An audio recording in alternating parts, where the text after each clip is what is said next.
जय श्री राम दोस्तों, आज की वीडियो में आपका स्वागत है। आज की वीडियो में हम बात करेंगे गरुड़ पुराण के दूसरे अध्याय के बारे में, जिसमें हम यम मार्ग की यातनाओं के बारे में, वैतरणी नदी के स्वरूप के बारे में, यम मार्ग के 16 पुरों के बारे में और पुत्रों द्वारा दिए गए पिंडदान को ग्रहण करने के बारे में बात करेंगे। जानकारी अच्छी लगे तो लाइक करें, चैनल पे पहली बार आए हैं चैनल को सब्सक्राइब करें।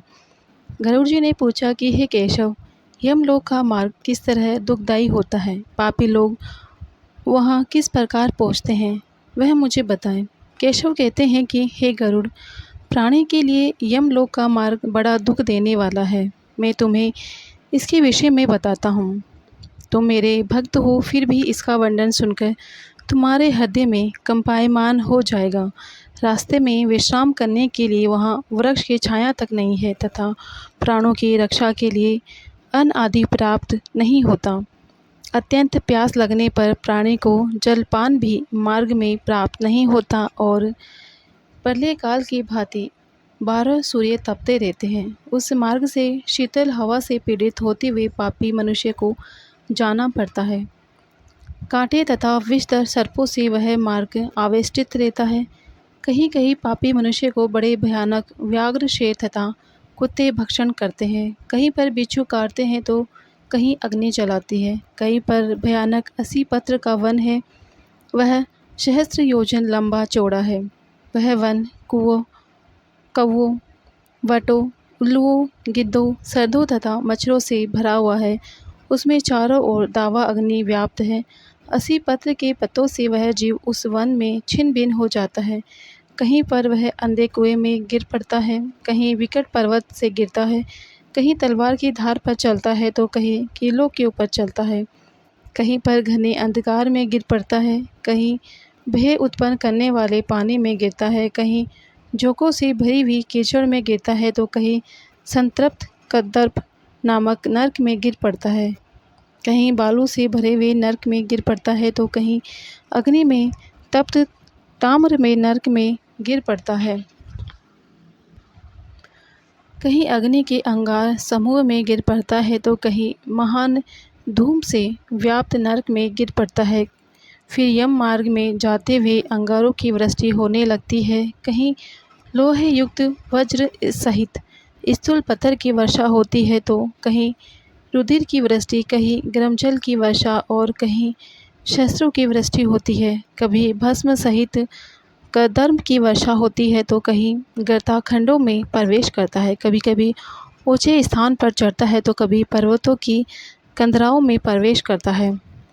उस मार्ग में कहीं अत्यंत गहरा अंधकार है, कहीं दुख से चढ़ा जाए ऐसे पर्वत है, कहीं मवाद, रुधिर और विष्ठा से भरे हुए तालाब हैं। रास्ते के मध्य में बहने वाली ऐसी भयंकर वैतरणी नदी है जिसकी कथा सुनने से डर उत्पन्न हो जाता है। तब देखने में कष्टकारक हो, इसमें क्या आश्चर्य है। वैतरणी नदी का विस्तार 100 योजन है। यह मवाद रुधिर से बहने वाली है, हड्डी से व्याप्त तट है, मांस और शोणित कर्दम से युक्त है, अतः गहरी तथा पापियों के द्वारा दुखपूर्वक पार की जाने वाली वह नदी केश रूपी सिवार से भरी होने के कारण दुर्गम है।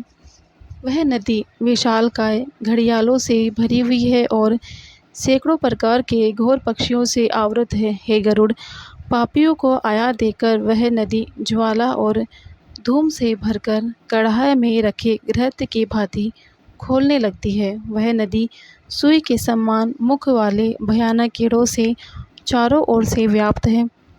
वज्र के समान कठोर चोंच वाले बड़े बड़े गिद्धों एवं कौओं से घिरी हुई वह नदी शिशुमार, मगरमच्छ, जोक, मछली, कछुए तथा अन्य मांसभक्षी जलचर जीवों से भरी पड़ी है। उसके प्रवाह में गिरे हुए बहुत से पापी रोते चिल्लाते हैं और हे भाई, हे पुत्र, हे तात, इस प्रकार उच्चारण करते हुए बार बार विलाप करते हैं। भूख और व्यास से व्याकुल होकर पापी मनुष्य रक्त का पान करते हैं। वह नदी झागपूर्ण रक्त के प्रवाह से व्याप्त महाघोर, अत्यंत गर्जना करने वाली, देखने में दुख पैदा करने वाली तथा डरावनी है। उसको देखने मात्र से पापी मनुष्य चेतना शून्य हो जाता है। बहुत से बिच्छू एवं कृष्ण सर्पों से व्याप्त उसमें पड़े हुए पापी व्यक्तियों की रक्षा करने वाला कोई भी वहाँ नहीं है। नदी के अत्यंत आवृतों से पापी सर्प तालाब को जाते हैं, क्षण मात्र पाताल में रहते हैं, फिर क्षण मात्र में नदी के ऊपर आ जाते हैं। हे गरुड़, वह नदी ऐसे ही पापी व्यक्तियों के गिरने के लिए ही बनाई गई है। उस नदी के पार का पता नहीं चलता और किसी से पार न की जा सके, ऐसी ही दुखदायक वैतरणी नदी का वर्णन किया है। इस प्रकार से अनेक प्रकार के क्लेश जिसमें है, ऐसे दुखदायक यम मार्ग में पापी व्यक्ति कूक करते हुए रोते तथा दुखित होकर जाते हैं। कोई पापी व्यक्ति पाश से बंधे हुए, कोई अंकुश से खींचे हुए, कोई शस्त्र के अग्रभाग द्वारा फीसे से हाँकने मात्र से इस प्रकार सब चलते हैं। किसी की नाक के अग्रभाग में पाश बांधकर, किसी के कान में पाश बांधकर और किसी को काल पाश में बांधकर खींचते हैं। ऐसे पापी गर्दन तथा हाथ पैर में जंजीर से बंधे हुए तथा अपनी पीठ पर लोहे के भार को बांधे हुए मार्ग पर चलते हैं। अत्यंत घोर यमदूतों के द्वारा मुद्गरों से पीटते जाते हैं और मुख से खून की उल्टी करते हुए तथा वमन किए गए खून को पुनः पीते हुए चलते हैं। उस समय अपने दुष्कर्मों का स्मरण करते हुए व्यक्ति अत्यंत ग्लानि का अनुभव करते और बहुत ही दुखी होकर यमलोक मार्ग में जाते हैं। फिर भी मन बुद्धि व्यक्ति पुत्र पौत्र आदि का स्मरण करते हुए तथा हाहाकार करते हुए और रोते हुए पश्चाताप करते हैं। बड़े पुण्य से मनुष्य जन्म प्राप्त होता है, उसे प्राप्त कर भगवत की आराधना में मैंने नहीं की, मैंने ये भूल की है। दान, अग्नि में हवन, तप, देवताओं की पूजा, विधि विधान से तीर्थों की सेवा आदि नहीं किया। हे जीव, तुमने निंदनीय कार्य किए हैं, अब तुम अपने किए गए दंड मार्ग को भोगो। इस प्रकार आत्मा आत्मा को संबोधन कर उपदेश करती है। ब्राह्मणों की पूजा, गंगाजल का पान, सत्पुरुषों की सेवा, परोपकार आदि भी नहीं किया। हे जीवात्मन, तुम्हारे द्वारा किए गए कर्मों के फल तुम ही भोगो। पशु पक्षियों के लिए वन में वापी, कूप, तड़ागदी आदि नहीं खुदवाए और गो ब्राह्मण की वृत्ति के लिए कुछ भी धन खर्च नहीं किया। अतः हे जीवात्मन, तुम अपने किए हुए कर्मों को भोगो। तुमने प्रतिदिन दान नहीं किया, गौओं के प्रतिदिन भरण पोषण का प्रबंध नहीं किया, वेदों और शास्त्रों के कथनों को प्रमाण नहीं माना, पुराणों को नहीं सुना। इसलिए हे देही, तुमने जो किया है उन्हीं दुष्कर्मों के परिणामों को तुम भोगो। नारी जीव भी पश्चाताप करते हुए कहता है, मैंने पतिदेव की हितकारी आज्ञाओं का पालन नहीं किया, पतिव्रत धर्म का पालन नहीं किया और गुरुजनों को कभी गौरवोचित सम्मान प्रदान नहीं किया। इसलिए हे देहिन, जो तुमने किया उसका अब फल भोगो। धर्म की बुद्धि से एकमात्र पति की सेवा नहीं की और पति की मृत्यु हो जाने पर वही प्रवेश करके उनका अनुगमन नहीं किया। वे दव्य प्राप्त करके त्याग में जीवन व्यतीत नहीं किया। इसलिए हे देहिन, जैसा किया है उसी के अनुसार फल भोगो। मास पर्यंत किए जाने वाले उपवासों से तथा चंद्रायन व्रतों आदि सुवर्तनीय नियमों के पालने से शरीर को नहीं सुखाया। पूर्व जन्म में किए गए दुष्कर्मों से अनेक प्रकार के दुखों को प्राप्त करने के लिए नारी का शरीर प्राप्त किया था। हे गरुड़, वह प्रेत अनेक तरह से प्रलाप करके पूर्व जन्म के कर्मों का स्मरण करता हुआ सोचता है कि अब मनुष्य देह कैसे प्राप्त होगी। यह विचारता हुआ वह प्रेत जाता है। 17 दिन तक प्रेत अकेला ही वायु वेग से जाता है। इसके बाद 18वें दिन हे गरुड़, वह प्रेत सोमेपुर को जाता है। उसमें बहुत से गण रहते हैं। वहाँ पुष्पभद्रा नाम की नदी है और वहाँ नग्योद्र नाम का एक राजा रहता है। यम के दूत सोमेपुर में प्रेत को विश्राम कराते हैं। तब प्रेत दुखित होकर स्त्री, पुत्र आदि द्वारा किए गए सुख को याद करता है। जिस समय प्रेत धन, नौकर आदि सब का स्मरण करता है, उस समय वहाँ के प्रेत और यमदूत सब एकत्र होकर के उस प्रेत से इस प्रकार कहते हैं, मूर्ख, तू व्यर्थ सोच रहा है। धन, भाई, पुत्र स्त्री, मित्र, नौकर आदि तुम्हारे कोई भी नहीं है। जीव अपने किए हुए कर्मों का स्वयं ही भोगता है। इसलिए यमलोक के मार्ग में चलो।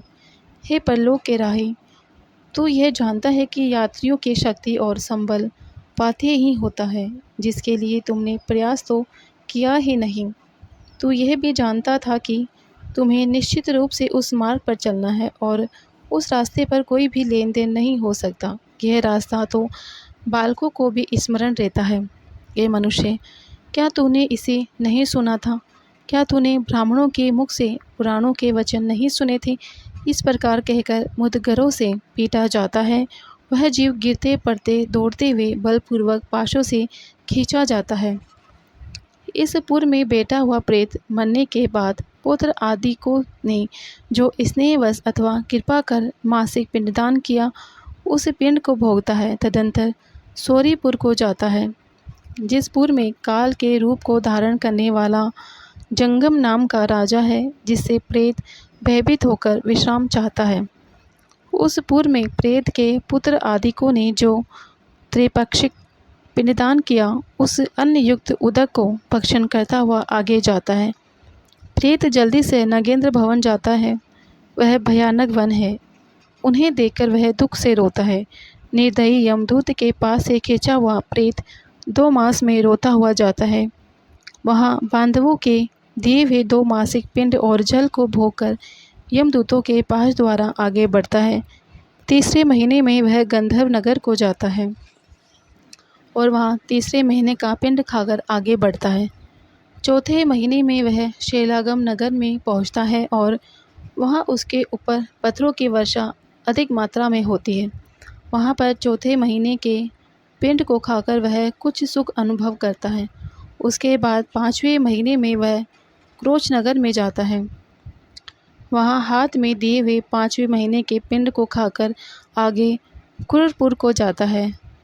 साधर्व 5वें महीने में बांधवों द्वारा प्रदत्त उन षाण्मिक मासिक पिंड और घटदान से तृप्त होकर वह वहाँ आधे मुहूर्त तक आराम करके यमदूतों के द्वारा धमकाए जाने पर दुखों से कांपता हुआ इस पुर को छोड़कर चित्रभवन नामक पुर को प्रस्थान करता है।